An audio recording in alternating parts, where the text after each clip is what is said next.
Mesdames et messieurs, bonjour et bienvenue à ces bulletins d'information sur Jocolis Télévision. Ouvrons ces bulletins avec l'ouverture ce mardi au Parlement de travaux de la session extraordinaire sur demande du président Félix Tshisekedi. Cette session extraordinaire comporte 2 points à l'ordre du jour. L'examen de la situation sécuritaire à l'est de la République démocratique du Congo, suivi de la proposition des stratégies diplomatiques et politiques pour sortir de la crise, ainsi que la présentation de 2 juges à la Cour constitutionnelle. Elle se déroule dans un contexte de forte dégradation de la situation sécuritaire à l'est du pays. Faisons le point sur le déroulement avec Théo Ngandou qui était là sur place. Dans son mot d'entame de cette session extraordinaire, le président du Sénat a souligné que la situation qui prévaut dans le Kivu, caractérisée par l'invasion de l'armée rwandaise en RDC, commande à ce que le Parlement joue pleinement son rôle pour des solutions idoines. Jean-Michel Samalukonde a par ailleurs salué la mémoire des victimes tombées sous la barbarie du Rwanda et du M23.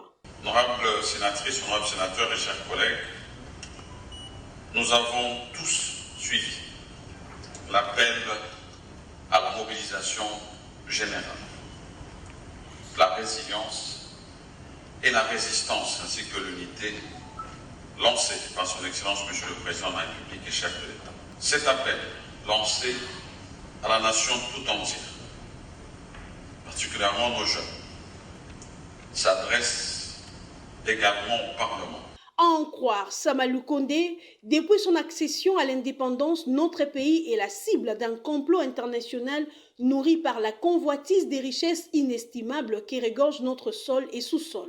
Les speakers des Sénats assurent de l'engagement de la Chambre haute dans la recherche de voies de sortie des crises. Il appelle ainsi les sénateurs à ne pas ménager leurs efforts afin de proposer des stratégies pour parvenir à la paix. Je vous engage, honorables sénatrices et sénateurs, chers collègues, à ne ménager aucun effort, chacun ceux qui le concernent, pour que nos travaux puissent réellement contribuer aux stratégies de sortie de crise. Nous tous, collectivement comme nation, et chacun de nous, de manière singulière, quelle que soit sa province ou son bord politique, est affecté dans son corps et dans son âme par cette situation sécuritaire aggravée et ses conséquences funestes. Pour se faire ces sujets, Samalukonde a annoncé la mise sur pied d'une commission mixte Assemblée nationale-Sénat pour réfléchir sur les stratégies diplomatiques et politiques des sorties des crises. Cette commission comprend les membres de commissions défense et de sécurité, relations extérieures et socioculturelles, ainsi que genre et famille. Elle fera rapport respectivement aux assemblées plénières. Les travaux se sont déroulés à huis clos, les matières débattues relevant de la sécurité et du pays.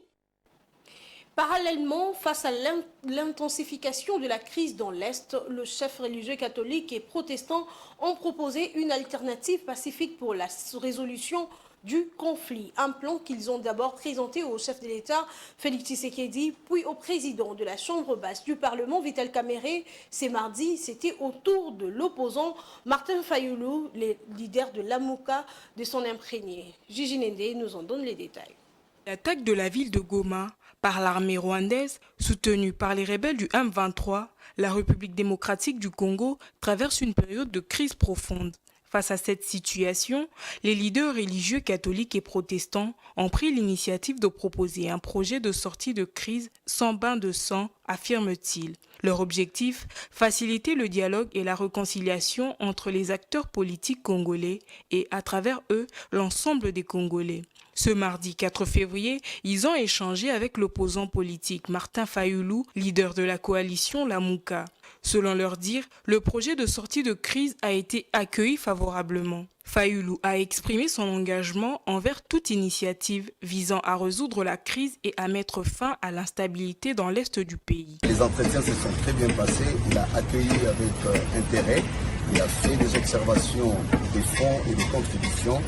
Et donc nous sommes sortis ici avec un consensus clair sur l'intérêt qu'il y a à construire la cohésion nationale. Le président de l'Assemblée nationale, qui les avait accueillis la veille, avait lui aussi partagé le même enthousiasme. Bien avant de rencontrer ces deux personnalités et bien d'autres qu'ils ont inscrites dans leur agenda, les responsables religieux ont rencontré le président de la République, Félix-Antoine Tshisekedi. Lors de cette rencontre, ils ont présenté leurs projets visant à trouver des solutions durables pour la paix et la stabilité du pays. Ils ont exprimé leur volonté d'être un catalyseur pour une réconciliation nationale, soulignant que la situation actuelle requiert une réponse collective loin des intérêts partisans. Malgré l'accueil favorable de leurs propositions, des interrogations demeurent sur la suite du processus. Quelle sera la prochaine étape après ce rencontre? Les acteurs politiques, avec l'appui des religieux, pourront-ils se retrouver autour de la table pour un dialogue qui aboutira au partage du pouvoir, comme c'est souvent le cas à Kinshasa? Ou bien le projet de religieux ouvre-t-il la voie à une nouvelle dynamique de gouvernance fondée sur la recherche de solutions véritablement inclusives et durables? Le pays plongé dans une crise multidimensionnelle qui ne dit pas son nom espère que ce projet de sortie de crise aboutira à des actions concrètes en faveur de la paix et du développement de la RDC. Toujours à la recherche de la paix dans l'Est de la République démocratique du Congo, la SADC et la communauté d'Afrique de l'Est se rencontreront dans un sommet conjoint consacré à la situation en République démocratique du Congo vendredi prochain. Selon un communiqué de la présidence kenyane, la rencontre aura lieu en Tanzanie.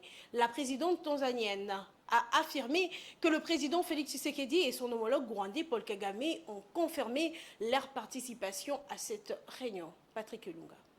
Il sera d'abord question d'harmoniser les vues sur comment il faut s'attaquer à la crise en RDC. Si la SADC encourage une résolution du conflit en s'engageant plus dans le processus de Luanda, la communauté d'Afrique de l'Est pousse quant à elle le gouvernement de la RDC à un dialogue direct avec les rebelles. Une ligne rouge selon Kinshasa qui jure de ne jamais parler aux rebelles qui ne sont qu'un arbre qui cache la forêt, c'est-à-dire des marionnettes derrière le vrai acteur de la crise qu'est le Rwanda. Kigali est donc le protagoniste avec lequel les autorités congolaises entendent engager des pourparlers de paix dans la sincérité. Selon le communiqué de la présidence kenyane, préside la communauté d'Afrique de l'Est, la Tanzanie accueillera le sommet. La présidente Samia Suluhu a confirmé la présence à ses assises du président Félix Tshisekedi et de son homologue rwandais Paul Kagame. Les autorités de la RDC n'ont pour l'heure ni confirmé ni rejeté l'affirmation de la présidente tanzanienne. Fin janvier, le président Félix Tshisekedi n'avait pas pris part à une réunion en vidéoconférence avec ses homologues de la communauté d'Afrique de l'Est. Son équipe de communication avait évoqué des raisons d'agenda. Le chef de l'État n'avait pas non plus pris part physiquement au sommet de la SADC tenu au Zimbabwe vendredi dernier. Il a néanmoins participé à la rencontre avec ses homologues de la SADC par vidéoconférence. C'était quelques jours seulement après l'entrée dans la ville de Goma des rebelles du M23. Aujourd'hui encore, le péril sécuritaire n'a pas disparu. Changeons de chapitre à présent pour parler infrastructure. Dans la ville de Kananga, en province du Kasaï central, plus précisément dans le quartier Plateau, le travaux se dépose d'enrobé sur l'avenue du collège. Un projet d'envergure confié au BCCO via l'entreprise Safrimex ont abouti à une transformation majeure. Ces projets s'inscrivent dans une initiative plus vaste visant la réhabilitation et la modernisation de 42 km de voirie urbaine à Kananga, actuellement en cours d'exécution par Safrimex. Suivez les détails avec Francine Moukeba qui était sur place. Dans les quartiers Plateau, à Kananga, en province du Kasaï central, l'avenue du collège a subi une transformation majeure dans le but d'offrir un cadre de vie plus agréable à ses habitants.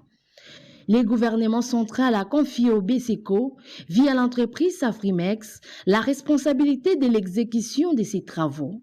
Les efforts déployés sur cette avenue témoignent d'une grande ambitieuse transformation urbaine visant à améliorer la qualité des infrastructures routières, facilitant ainsi une circulation fluide et sécurisée. Ces projets suscitent une grande satisfaction auprès de la population du Kasaï central. On ne pensait pas que ça pouvait être de la sorte, parce qu'auparavant c'était de la boue, lorsque la pluie tombait et que les gens ne pouvaient pas bien se promener, même les motos, les voitures, et c'était un peu compliqué. Mais pour ce moment, ce qui était comme non-réalité était devenu. Cette route auparavant c'était juste une avenue, c'était impraticable. Ça veut dire que l'avenue était dégradée. Il y avait des fossés par-ci par-là et les motards ou les gens passaient avec des difficultés. Mais actuellement, nos frères ou l'entreprise Safrimex a quand même réhabilité. Maintenant, l'avenir est quand même praticable et c'est dans un bon état. On rend toujours hommage au président de la République parce que c'est grâce à lui comme les chefs de l'État, à travers le gouvernement central, qui ne puisse pas cesser encore de financer de tels projets pour rendre la ville ou soit pour améliorer la morphologie de la ville. Ces projets s'inscrivent dans une initiative plus large de réhabilitation et de modernisation des 42 km de voirie urbaine à Kananga, actuellement en cours d'exécution par Safrimex. À l'international, l'aide au développement traverse une zone d'incertitude, notamment avec la situation actuelle de l'USAID, cruciale pour le programme d'assistance dans le monde entier. L'USAID voit son avenir remis en question, un enjeu de taille notamment pour l'Afrique. Suivez les détails dans cet élément. Washington envisage de fermer l'Agence des États-Unis pour le développement international, USAID en sigle, si l'on en croit une déclaration datant du lundi 3 février d'Elon Musk chargé de l'efficacité gouvernementale dans l'administration Trump. Cette annonce intervient dans un contexte de réorganisation de l'aide extérieure américaine amorcée par un décret signé le 25 janvier 2025, gelant l'aide étrangère pendant 90 jours, à l'exception d'Israël, de l'Égypte et de l'aide alimentaire d'urgence. Si Elon Musk ne donne pas suffisamment de détails pour comprendre comment cette potentielle fermeture allait se faire, à part rappeler qu'elle bénéficierait de l'aval du nouveau président américain Donald Trump, cette déclaration coïncide avec une annonce majeure. Le secrétaire d'État Marco Rubio a indiqué lundi qu'il prenait la direction par intérim de l'USAID afin de mettre fin à des insubordinations internes qui rendraient impossible l'examen de l'agence prévue par l'administration. Selon lui, l'USAID agirait comme entité non gouvernementale indépendante et serait dans de nombreux cas impliquée dans des programmes qui vont à l'encontre de ce qu'ils essayent de faire avec leur stratégie nationale. Cette annonce suscite des vives inquiétudes, notamment en Afrique, où l'USAID joue un rôle crucial dans le financement de programmes vitaux sur le continent, notamment dans des secteurs essentiels comme la santé, la sécurité alimentaire, l'éducation et la gouvernance. L'importance de ces rôles en Afrique peut se mesurer à travers les annonces faites dans le mois précédent l'élection de Trump. Il est encore trop tôt pour affirmer que cette fermeture envisagée de l'USAID ira jusqu'au bout. Il faudra suivre de près les développements de prochaines semaines. Cependant, même si la décision finale n'est pas encore prise, les conséquences potentielles pour l'Afrique sont déjà considérables. Ainsi prend fin ce bulletin d'information, mesdames, messieurs, à 19h30 sur Géopolis Télévision. Vous suivrez la grande édition du journal. D'ici là, portez-vous bien et au revoir.